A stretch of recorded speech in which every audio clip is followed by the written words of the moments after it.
Bonjour à tous et bienvenue dans le second épisode de notre projet 100% énergie positive, Mayada. Nous sommes aujourd'hui à Montpellier pour l'événement Le Campus fait son show. Et il faut savoir que le campus, c'est le fédérateur entre tous les acteurs du projet. Et par la même occasion, nous sommes là pour découvrir les nouvelles techniques modernes de construction écologique et montrer les innovations sur Mayada. Et en parlant de nouveautés, il y a du changement dans l'air. N'en dis pas plus, voyons ça en fin d'épisode. Allez, c'est parti. On part à la rencontre de professionnels qui vont nous présenter plein de super outils pour nous aider à choisir nos matériaux et nos méthodes de construction 100% énergie positive.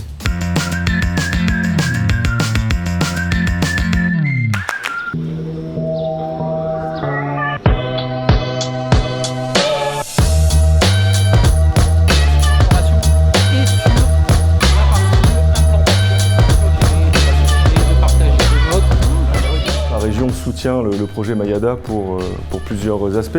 Déjà dans le cadre de la politique régionale Région à énergie positive et également sur la question de l'orientation pour donner envie aux jeunes de se tourner vers ces métiers et leur donner finalement dès le collège l'envie de se tourner vers les métiers de la construction pour leur phase de lycée et vers leur post-bac.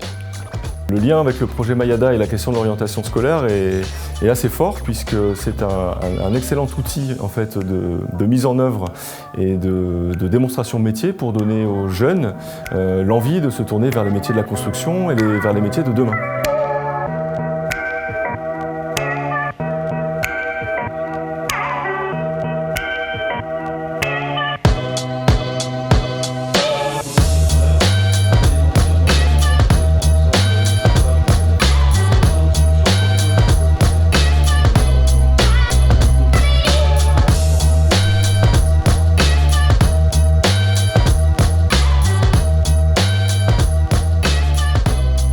Je sais pas ce que t'en penses toi, mais les simulations ça va, mais ça reste quand même compliqué. Moi, j'ai pas tout à fait compris là. Moi, ce que je te propose, c'est qu'on aille voir Alain à la fin et qu'on lui pose 2-3 questions. Avec plaisir. Super.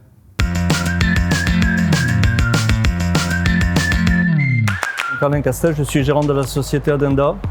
On intervient en assistance maîtrise d'ouvrage et maîtrise d'œuvre sur des projets de bâtiments et cadres bâtis. Actuellement sur Mayada, nous sommes au stade de la conception, donc on est en discussion avec la maîtrise d'œuvre, dont architecte et bureau d'études, de façon ensemble à réfléchir quels vont être dans le cadre du projet Mayada les meilleurs choix à retenir, et notamment au niveau des matériaux, car c'est très important d'arriver à trouver un équilibre dans le projet, à la fois entre l'inertie des matériaux, la protection solaire, la conception générale de la forme du bâtiment, son orientation, c'est-à-dire d'intégrer des principes bioclimatiques, tout en utilisant des matériaux locaux et encore une fois en utilisant des matériaux qui vont être ensuite récupérables quelque part par les entreprises dans leur cadre classique de travail.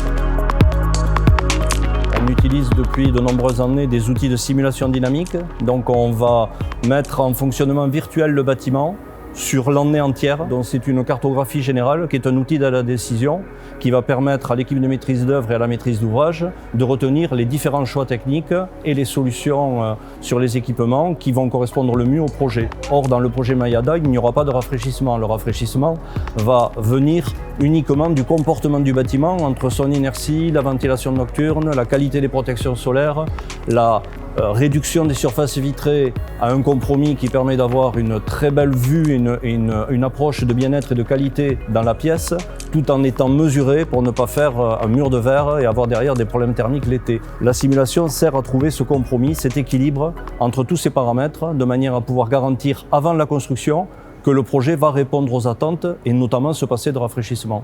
Mayada, 100% énergie positive.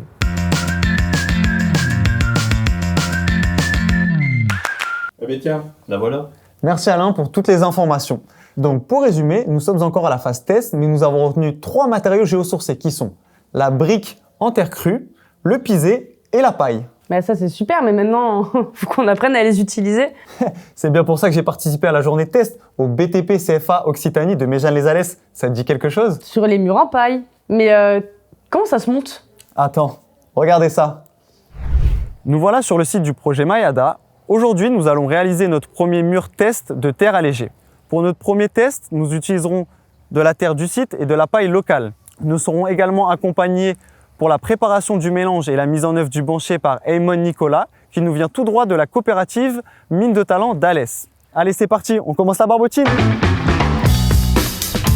Dans le cadre du projet Mayada, nous expérimentons plusieurs techniques constructives avec différents matériaux biosourcés, comme le pisé, la brique de terre compressée ou la terre allégée. Quand on parle de terre allégée, on désigne tout procédé non porteur coffré composé d'une matrice argileuse enrobant des fibres végétales. Pour la réalisation des murs d'essai qui concernent les murs intérieurs, nous allons partir sur un mélange de terre paille ou de terre chanvre. Les avantages d'une construction en terre paille sont nombreux: confort thermique, régulation hygrométrique et faible empreinte au carbone. En collaboration avec l'IUT de Nîmes, nous réalisons des échantillons de ces murs afin de mesurer la résistance structurelle des briques de terre compressée et du pisé, puis les performances thermiques des échantillons de terre paille. Voyons le mode constructif du mur en terre paille. Après avoir fabriqué notre ossature en bois, nous positionnons les planches de coffrage qui vont recevoir le mélange de la barbotine et de la paille qui constitue le corps du mur. C'est l'heure du remplissage. Tout se fait à la main, à l'ancienne, et il ne faut pas oublier les moindres recoins.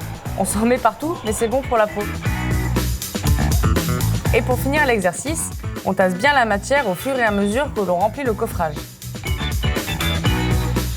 Et voilà le résultat. Il n'y a plus qu'à retirer le coffrage et laisser sécher avant d'enduire. Nous allons également réaliser des murs en paille avec une ossature bois pour les murs extérieurs. La paille apporte une très forte isolation pour les conforts d'été et d'hiver. Et ils seront eux aussi testés au sein de l'IUT. Waouh!